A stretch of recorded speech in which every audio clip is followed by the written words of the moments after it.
Terima kasih saudaraku. Tugas seorang percaya, itulah yang saya akan uraikan pada kita. Kita tidak dipanggil menjadi penonton, tetapi kita dipanggil untuk lakukan sesuatu. Ya, kita bukan penonton. Karena penonton itu hanya tahu salah benar, tapi tidak berbuat apa-apa. Tidak punya andil apa-apa di dalam sebuah pertandingan. Tapi kita bukan penonton, kita adalah pemain. Amin. Coba kita lihat Ibrani pasal 12, saudaraku. Ibrani pasal 12 ayat 1 sampai dengan ayat 2.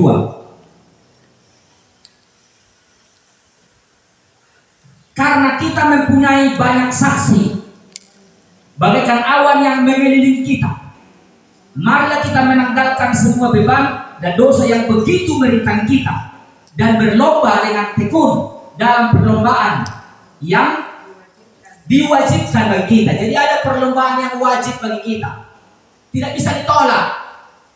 Aku nggak bisa seperti itu. Wajib, ya. Sama seperti orang yang hidup wajib bernapas.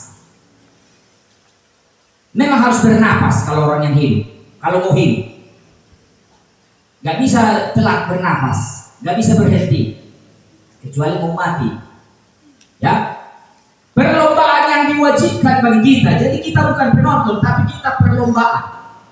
Ayat 2. Marilah kita melakukannya dengan mata tertuju kepada Yesus, yang memimpin kita dalam iman, dan yang membawa iman kita itu kepada kesempurnaan, yang dengan mengabaikan kehinaan tekun memikul salib ganti sukacita yang disediakan bagi Dia yang sekarang duduk sebelah kanan tahta Allah. Jadi saudaraku, kita bukan penonton, tapi sebaliknya kita ditonton. Begitu banyak yang menyaksikan kita seperti awan di sekeliling kita, ditonton kita. Jadi karena itu lakukan segalanya dengan maksimal. Karena bagaikan awan, begitu banyak saksi mengelilingi kita bagaikan awan. Kita ditonton, karena itu mari kita berlomba, mari kita bertanding dengan pertandingan yang diwajibkan bagi kita. Jadi orang Kristen itu harus sadar, kita harus sadar bahwa kita bukan penonton, tapi kita harus menjadi pekerja dalam pergerakan Tuhan. Tidak boleh jadi penonton. Alkitab memberi kita banyak julukan pada Alkitab untuk menjelaskan apa peran kita masing-masing. Alkitab banyak memberi kita julukan. Saya sudah berulang-ulang itu katakan.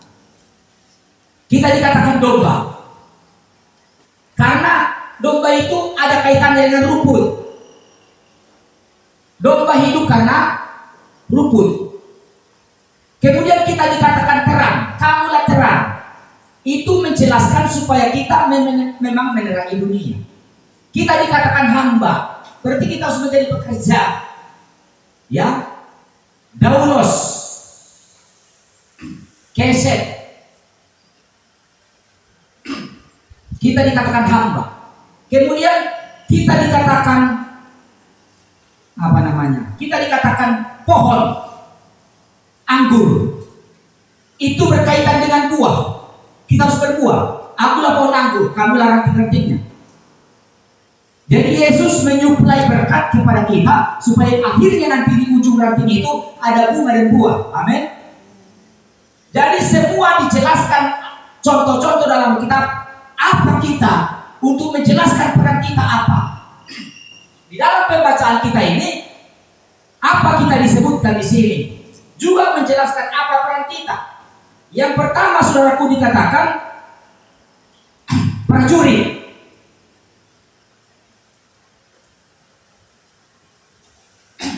Ayat yang keempat, tunjukkan dulu ayat yang keempat. Itu yang pertama. Seorang prajurit yang sedang berjuang tidak memusingkan dirinya dengan soal-soal penghidupannya, supaya dengan demikian ia berkenan kepada komandannya. Jadi kita ini prajurit. Amin, saudaraku. Prajurit dalam kerajaan Kristus.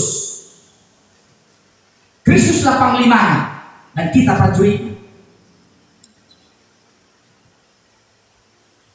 Kristus panglima dan kita prajuritnya. Tentara, bukan polisi ya. Berbeda itu. Ikutlah menderita sebagai prajurit, itu dikatakan dalam Alkitab ini. Tidak dikatakan ikutlah menderita. seperti polisi. Enggak, polisi itu beda tugasnya. Polisi berkaitan dengan hukum, menghakimi penjahat, menembak penjahat, menangkap penjahat, menyatakan orang bersalah. Kita bukan itu tugas kita. Bersalah atau tidak bersalah orang itu bukan urusan kita. Tapi tentara dengan polisi apa perbedaan tugasnya? Tentara melindungi negeri supaya tidak sejengkal pun tanahnya diambil bangsa lain, supaya tidak ada masuk pasukan dari luar atau orang luar tanpa persetujuan. Itu tentara. Menjaga teritorial, menjaga seluruh kepentingan negara. Itu tentara. Jadi kalau kita, saudaraku, dikatakan prajurit, betapa besar harapan Tuhan kepada kita. Amin. Betapa besar harapan Tuhan kepada kita. Kita adalah penjaga. Kalau itu menggembalakan domba berarti menjaga domba, memastikan domba itu makan teratur setiap hari, dan memastikan tidak ada yang hilang, dicuri maling atau diterkam harimau. Untuk memastikan tidak hilang, tetapi memastikan bahwa domba itu makan teratur, bertumbuh dengan baik, beranak pinak, menghasilkan berkat-berkat. Itu gembala. Lalu itu prajurit memastikan supaya negaranya aman, supaya bangsanya aman. Jadi betapa besar harapan Tuhan kepada kita. Memang menderita, tapi kita memang prajurit. Tidak memusingkan dirinya. Seorang prajurit yang sedang berjuang tidak memusingkan dirinya dengan soal-soal penghidupannya. Maka Yesus berkata, sudahlah, cari dulu saja kerajaan Allah dan kebenarannya, yang lain itu urusan Tuhan. Menambahkan, amin. Yesus itu berkata, jangan khawatir. Ada lagunya itu? Jangan kamu khawatir, burung di udara dipelihara. Jangan kamu khawatir, bunga di padang dia hiasi. Jangan kamu khawatir, apa yang dimakan minum pakai. Jangan kamu khawatir, Bapa di surga memelihara. Seorang prajurit tidak fokus kepada masalah uang, masalah harta, masalah dunia. Dia fokus kerajaan Tuhan. Pertanyaan saya, apakah saudara fokus pekerjaan Tuhan? Atau separuh-separuh hati? Tapi saya berharap kita fokus. Amin. Siang malam ku ingat Tuhan, di kananku ada Tuhan, sendiriku ada Tuhan, dalam hidupku ada Tuhan, Yesus selalu menolongku. Ada lagi firman yang berkata, ku renungkan firman-Mu, siang dan malam, ku pegang perintah-Mu dan ku lakukan. Siang malam, fokusnya adalah kerajaan Tuhan. Ada saya lihat orang yang bertoko, berjualan. Sebelum datang pembeli, dia baca-baca Alkitab. Begitu saya datang, oh iya Pak, iya. Ada apa Pak? Nah, beli botol sebiji, sabun sebiji. Lalu dia berdoa. Setelah saya pergi, baca lagi Alkitabnya. Nah, ada lagi anak Tuhan. Saya datang dari jauh. Kudengarkan dia bernyanyi di dapur. Nyanyinya, Kingkong badannya besar, tapi kakinya pendek. Itu diulang-ulang sampai begini cabai mungkin. Saya bisa bilang, oh iya, baru dia berhenti. Selalu memuji Tuhan, fokus pada Tuhan. Seorang prajurit fokus kerajaan Tuhan, fokus menyelamatkan jiwa-jiwa. Saudaraku, minggu yang lalu kan saya belum sempat dua berkat, saya sudah cabutkan karena jam 12 ada jemaat yang kami resmikan di Jalan Binjai. Jam 3-nya ada lagi di Jalan Sirsa. 2 dalam hari minggu ini. Dalam minggu ini akan ada 3. Oh, luar biasa. Terpujilah Tuhan. Jadi Serdang adalah pemecah rekor di seluruh Indonesia. Pertumbuhan gereja Bethel Indonesia. Jadi Serdang. Terpujilah Tuhan. Amin. Hampir sama dengan Medan sekarang. Waktu saya kedua Perwil tahun 2019 65 kurang lebih keberadaan posisi gereja Bethel di sekarang. Sekarang setelah berjalan 3 tahun, sekarang sudah 106, tambah nanti 3 dalam minggu ini berarti 109. Bulan depannya lagi dan bulan depannya lagi, kita doakan saja. Amin. Kita doakan saja. Semangat. Saya pun ke situ aja pikiran saya, di mana di dalam gereja yang seperti apa dia? Kita push. Ayo maju. Kapan itu? Ayo maju. Jangan lama-lama. Kita dorong, kita kunjungi, kita kasih nasihat, kita kasih arahan. Akhirnya jadi. Begitu kira-kira.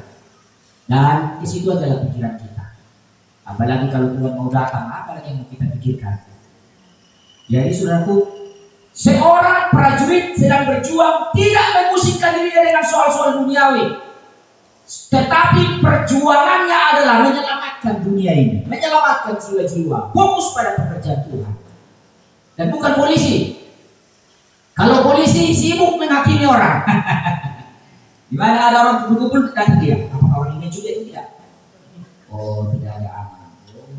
Dia tanah orang beri peradaban sana, dia di sana.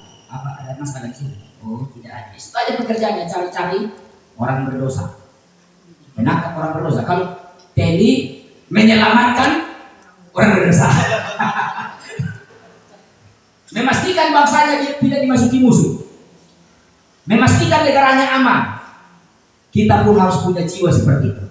Jaga gereja saudara, jaga gereja saudara. Kalau ada orang macam-macam mau mundur dari Tuhan, nasihati dia. Kau harus maju. Mundur maju saja sulit, apalagi mundur. Si Gus Dur bilang, disuruh mundur dia. Maju aja sulit, apalagi mundur. Itulah prajurit. Dia berpikir fokus. Kepentingan gereja, kepentingan pekerjaan Tuhan, kepentingan keselamatan jiwa, itu dari pikiran kita. Makanya dalam Amsal 10:21 dikatakan begini. Amsal 10:21 dikatakan begini. Coba lihat. Bibir orang benar menggembalakan banyak orang. Saudara, gembalakan banyak orang. Bawa mereka kepada rumput yang hijau, ke air yang tenang. Jangan kacaukan mereka, tapi gembalakan mereka. Kalau ada mereka yang ragu, jangan khawatir, Pak. Kita doakan sama-sama. Nah, kuatkan mereka, bimbing mereka, bawa pada Tuhan, doakan mereka. Jangan tambahi masalahnya. Kita sudah lihat orang sudah murung dia seperti mau mati rasanya. Kenapa kau le? Aduh, stres sekali le. Aku le, stres sekali aku sekarang. Tahu lagi jalan keluar. Sama lah le. Aku stres sekali. Itu kan membimbing, menambah beban itu. Biarlah yang lemah berkata, aku kuat. Gitu dia. Udah tahu lemah tapi berkata, aku kuat. Seperti komunis PKI yang disembelih di jembatan Batang Toru, Tapanuli Tengah. Udah disembelih sampai di bawah dia belum mati. Hidup PKI katanya. Masih semangat walaupun sebentar lagi nyawanya. Tapi ada semangat. Kita sebaliknya untuk pekerjaan Tuhan. Amin. Walaupun sudah tertembak oleh iblis, sudah mau mati rasanya, sudah ditembak iblis, sudah panas, sudah banyak bersarang di tubuh, sudah mau mati rasanya, berkata, aku kuat. Karena biarlah yang lemah berkata, aku kuat. Kuatkan yang lemah. Kalau yang lemah sama-sama menguatkan, jadi kuat, saudaraku. Pernah terjadi di sebuah musim dingin di daerah Afrika, mereka melintasi sebuah padang gurun di musim dingin. Lalu mereka sudah sama-sama kebakaran. Di sana udah ada yang jatuh pingsan, gak berani berjalan, gak bisa lagi berjalan. Gak ada lagi, tinggal 2. Yang satu berpikir, kapan kita mati? Sambil berjalan, kapan kita mati? Tapi dia sayang sama kawannya ini. Kalau meninggalkan dia sama sekali, gak ada kawanku, mati pula aku nanti. Sudah sama-sama menolong kita. Dia apa sudah digendong. Rupanya setelah digendong, bertemu positif sama positif, jadi panas dia. Akhirnya tidak jadi mereka mati. Yang lemah sama yang lemah kalau saling menguatkan, jadi terjadi mujizat. Percaya saudaraku? Nah, percaya kan? Siapa tahu nggak percaya, sudah kalau nggak percaya. Tapi saya percaya. Yang lemah sama yang lemah saling menguatkan, tapi yang kuat sama yang kuat saling melemahkan juga jadi lemah. Udah kuat saya posisinya ini, udah kuat saya posisinya. Kawan ini pun sudah kuat. Lalu mereka, bagaimana kabar? Bagus, mantap. Tapi ada satu. Iya, aku dua katanya. Sudahlah. Tapi ada satu katanya. Apa itu? Ada masalahku sedikit. Yang lain yang udah beres, tinggal yang satu ini. Yang gak ceritanya aku. Kalau cerita aku lebih banyak masalahku lain katanya. Cobalah cerita. Aku lagi lebih banyak lain katanya. Sudahlah. Yang kuat sama yang kuat saling melemahkan jadi lemah. Tapi yang lemah sama yang lemah saling menguatkan jadi biarlah yang lemah berkata aku kuat. Fokus. Karena kita ini prajurit, bukan polisi. Prajurit itu tidak memusikkan dirinya soal hidupnya. Dia yakin Tuhan pelihara. Yang penting dia fokus cari dulu kerajaan Allah dan kebenarannya. Semua akan ditambahkan Tuhan. Amin. Akan ditambahkan Tuhan. Kalau tidak ditambahkan uang, semangat ditambahkan. Kalau nggak ditambahkan pertolongan, tapi kekuatan ditambahkan untuk menanggung masalah. Jangan berharap hanya fisiknya saja. Berkat Tuhan itu tidak terhitung, saudaraku. Amin. Kalau masalah kita nggak selesai, tapi kita diberi kekuatan untuk menanggungnya, nggak masalah kan? Tetap saja sama itu. Jadi yang penting pasti Tuhan tolong kita. Yang penting saudaraku fokus. Sekarang kita fokus. Bibir orang benar menggembalakan banyak orang. Dia fokus menggembalakan orang. Walaupun gembala jemaat hanya satu orang dalam satu gereja, tapi kita semua harus menjadi gembala-gembala, punya sifat menggembalakan orang. Amin saudaraku? Gembalakan orang lain. Tetapi orang bodoh, nah sudah, kan kita bicarakan orang bodoh. Kita fokus menggembalakan jiwa-jiwa kepada Tuhan, ya. Selamatkan jiwa-jiwa, cari jiwa-jiwa. Saling mendoakan. Dalam 1 Timotius 2 dikatakan, aku menasihatkan kamu, naikkan permohonan doa syafaat untuk semua orang, untuk raja-raja, untuk semua orang, untuk pemimpin-pemimpin. Karena itulah yang berkenan kepada Allah, yang menghendaki supaya tidak ada orang yang celaka, tidak ada orang yang binasa, tapi semuanya supaya diselamatkan. Yeremia 29 ayat 7 dikatakan, berdoa untuk kota itu. Yeremia 29 ayat 7. Usahakanlah kesejahteraan kota kemana kamu aku buang, dan berdoa untuk kota itu kepada Tuhan, sebab kesejahteraannya Allah kesejahteraan. Berdoa untuk kota itu. Makanya seribu tinggal sampai lupa saudara mendoakan. Saya berusaha memperkenalkan seribu ini kemana-mana supaya ikut ini dalam doa orang lain. Di mana Bapak melayani? GBI Sri Gunting, sebuah desa. Banyak orang Kristen sana, banyak. Jadi mohon titipkan doa itu untuk nama Sri Gunting. Didoakan. Terkenal Sri Gunting, saudara. Tidak lupa saya memberitahu GBI Sri Gunting. Di mana Sri Gunting? Sumbar. Di mana Sumbar itu? Sejengkal dari Medan. Kalau kita berdiri di Serdang, kita langkahkan sedikit, sudah Medan. Kita injak dari Serdang dan Medan. Diberkatilah Medan, diberkatilah dari Serdang. Begitu dia. Karena saudara berdoa, terkenalnya Sri Gunting kita ini. Usahakan terkenal. Usahakan. Ada orang dari kampung, Pak, kami mau datang ke Medan. Tanggal sekian kami mau operasi anak kami. Ya, saya bisa jemput kamu nanti, mau dijemput? Oh, sampai Bapak. Enggak sampai Bapak, mau atau tidak? Kalau mau biar dijemput. Iya lah Pak, mau lah Pak, dijemput bawa sini.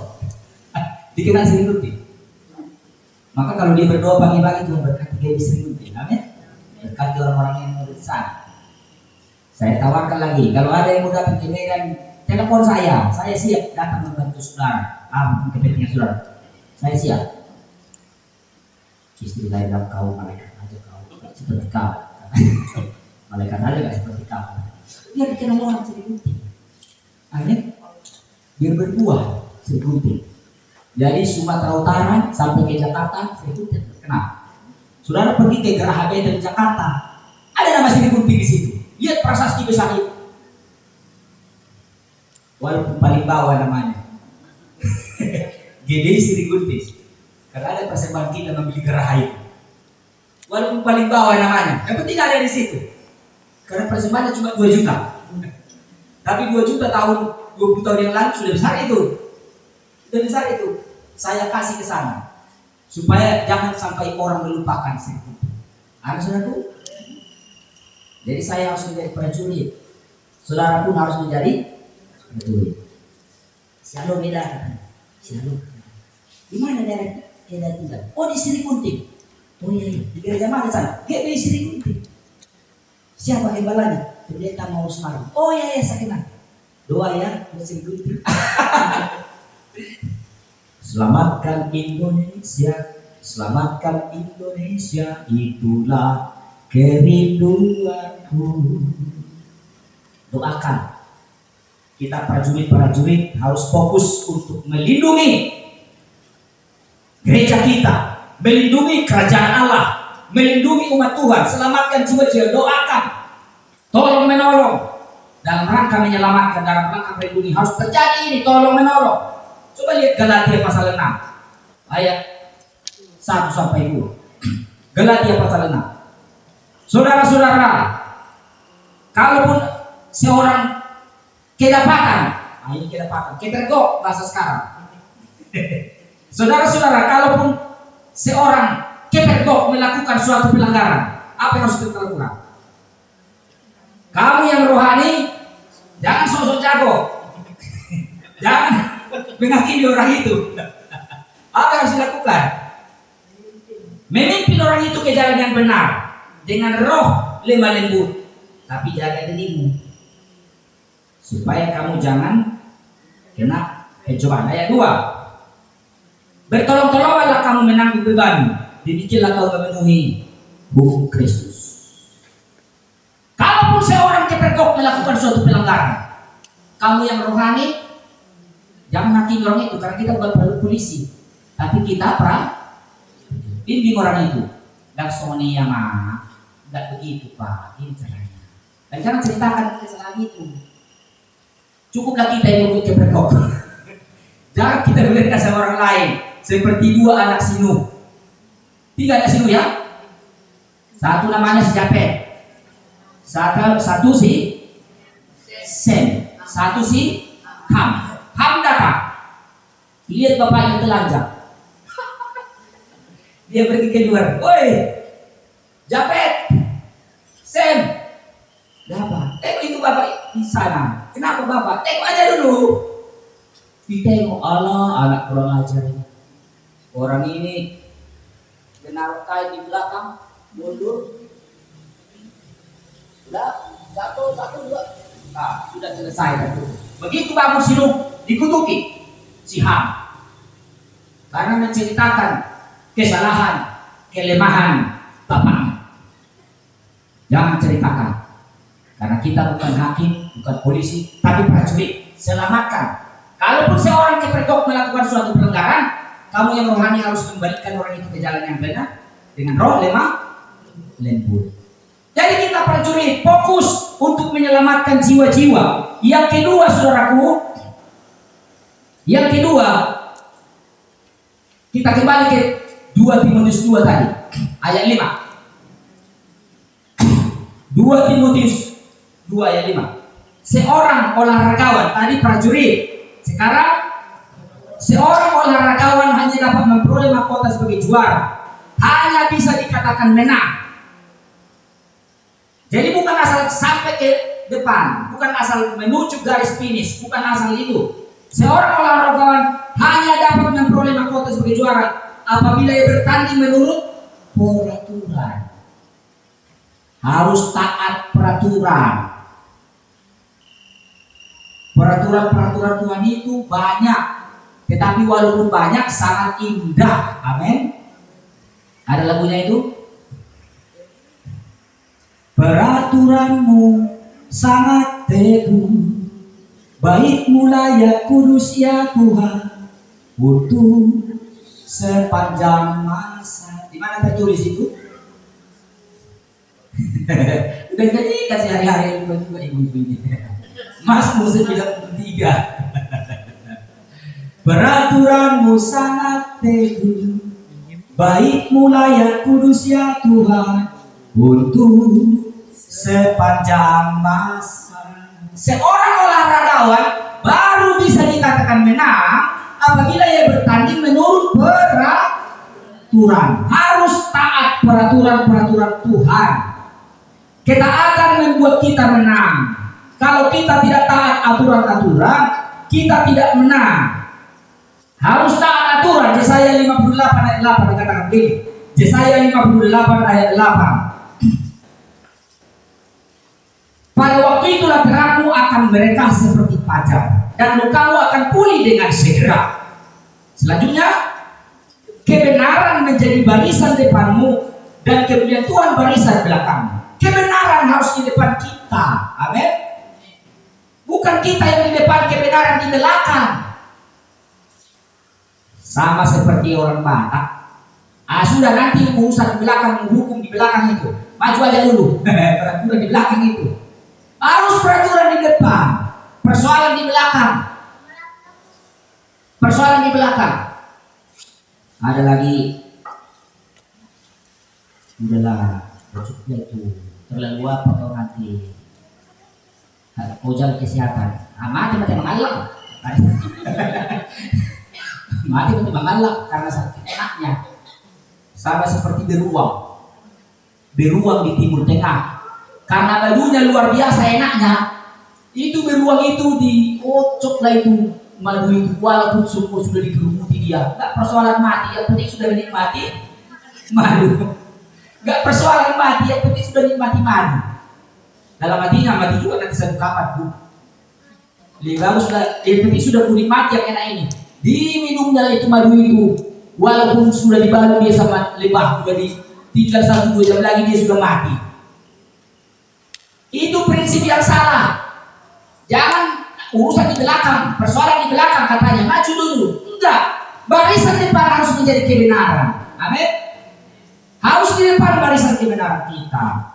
Karena hanya dengan melakukan kebenaran kita dianggap nanti menjadi pemenang. Bertanding, bukan asal bertanding, harus melakukan kebenaran. Cari dulu kerajaan Allah dan kebenarannya. Kurenungkan firman-Mu siang dan malam, ku pegang perintah-Mu dan ku lakukan. Ku pegang perintah Tuhan dan ku lakukan. Ku rindu setiap waktu hidupi kebenaran. Jangan tinggal nyanyi, tetapi harus menjadi komitmen kita. Kita rindu kebenaran Tuhan menjadi kita lakukan setiap saat. Walaupun harus membayar harga untuk kebenaran itu, lakukan kebenaran itu. Amin. Karena kita adalah olahragawan, harus kita menang. Tetapi kalau kita menang dengan mengabaikan peraturan-peraturan, akan dianulir.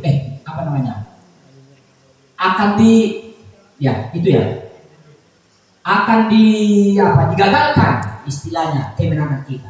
Jangan sampai kemenangan kita digagalkan karena kita kurang taat kepada kebenaran. Dalam Mazmur 119 ayat 9 sampai 11 dikatakan begini, dalam hatiku aku menyimpan janji.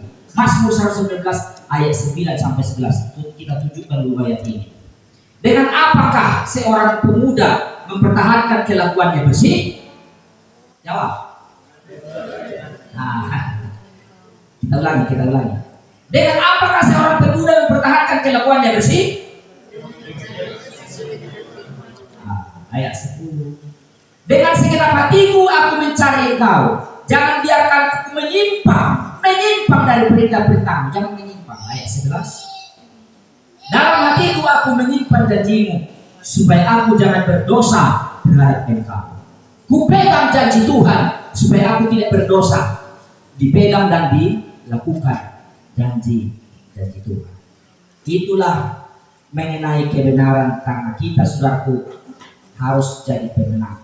Ketaatan kepada firman Tuhan akan menghasilkan kita kemenangan. Yang ketiga, kita kembali kepada 2 Timotius 2 ayat yang ke-7 tadi. Oh, petani, ayat 6 rupanya. Seorang petani yang bekerja keras. Jadi pertama tadi kita dikatakan prajurit, fokus kepada kerjaan Allah, fokus menyelamatkan jiwa-jiwa. Yang kedua, olahragawan, taat peraturan-peraturan. Itu olahragawan. Kalau tidak boleh main handphone katanya sepanjang malam, ya jangan main handphone. Kalau mereka di karantina kan, pertanding-pertanding itu di karantina mereka, sepanjang malam mereka tidur jam 9, bangun jam 4, jam 5 udah olahraga. Mereka taat selama mereka dilatih sampai tiba hari pertandingan. Kemudian kalau misalnya berlomba lari, begini kakinya, jangan duluan dia lari, harus dikasih apa-apa dulu. Lebih bagus belakangan dia. Belakangan nggak boleh juga kan. Begitu diletuskan setak, maka berlari semua. Jangan duluan dia berlari, nggak akan ada kemenangan. Harus sesuai peraturan. Jangan doping, makan obat kuat. Tidak diperkenankan dia menang. Jadi harus sesuai dengan peraturan. Kemudian ketiga, petani. Apa itu artinya petani? Petani itu adalah pejuang. Kita menghidupi kota. Amin. Petani itu menghidupi kota. Kita kan nggak menanam padi, tapi ada beras. Kita nggak menanam sayur, tapi ada sayur. Siapa mengerjakan ini? Petani. Kehidupan orang di kota tergantung kepada orang yang di desa sebagai petani. Petani itu bagaimana sikapnya di dalam Alkitab ini? Ayat 7. Perhatikanlah ayat 5 tadi. Coba ayat. Seorang olahragawan hanya dapat memperoleh mahkota sebagai juara apabila ia bertanding menurut peraturan olahraga. 6. Seorang petani yang bekerja keras harus yang pertama menikmati hasil usahanya. 7. Perhatikanlah apa yang dikatakan, Tuhan akan memberi kepadamu perhatian dalam segala sesuatu. 8. Ingatlah Yesus Kristus tetap yang telah bangkit dari antara orang mati, yang telah dilahirkan sebagai keturunan Daud, itulah yang kuberitakan dalam Injilku. Baik, saudaraku yang dikasihi Tuhan, petani itu sabar. Petani itu penyabar sampai menantikan hasil usahanya. Dia sabar, dia tidak pernah mundur sampai berhasil. Dia tidak pernah mundur sampai berhasil. Ku tak akan menyerah pada apapun juga. Kesabarannya hebat. Jadi sebagai orang Kristen kita dikatakan sebagai petani, kita harus punya kesabaran. Kita harus punya tanggung jawab. Banyak yang menaruhkan harapannya kepada kita sebagai orang-orang Kristen yang punya sifat seperti petani. Saudaraku, ketiga julukan ini semuanya bukan untuk dirinya sendiri. Tentara, dia berjuang untuk menyelamatkan negara. Kemudian olahragawan, dia berjuang atas nama negara juga. Petani, dia berjuang bukan untuk kepentingannya, tapi juga untuk kepentingan banyak orang. Itulah orang Kristen. Itulah orang percaya. Dia tidak hidup untuk dirinya sendiri, tapi dia hidup untuk pekerjaan Tuhan, hidup untuk orang lain. Kiranya Tuhan memberkati kita dengan kita bertanggung jawab untuk memajukan pekerjaan Tuhan, menyelamatkan jiwa-jiwa, bertanggung jawab atas jiwa-jiwa, maka Tuhan akan bertanggung jawab pada kita seperti prajurit tadi. Kemudian dengan kita taat peraturan-peraturan, dengan kita taat firman Allah, kita menang. Kemudian dengan kerja keras, dengan bersabar, dengan menantikan hasil dari yang kita kerjakan, maka kita akan diberkati Tuhan. Kiranya Tuhan memberkati kita. Kita angkat pujian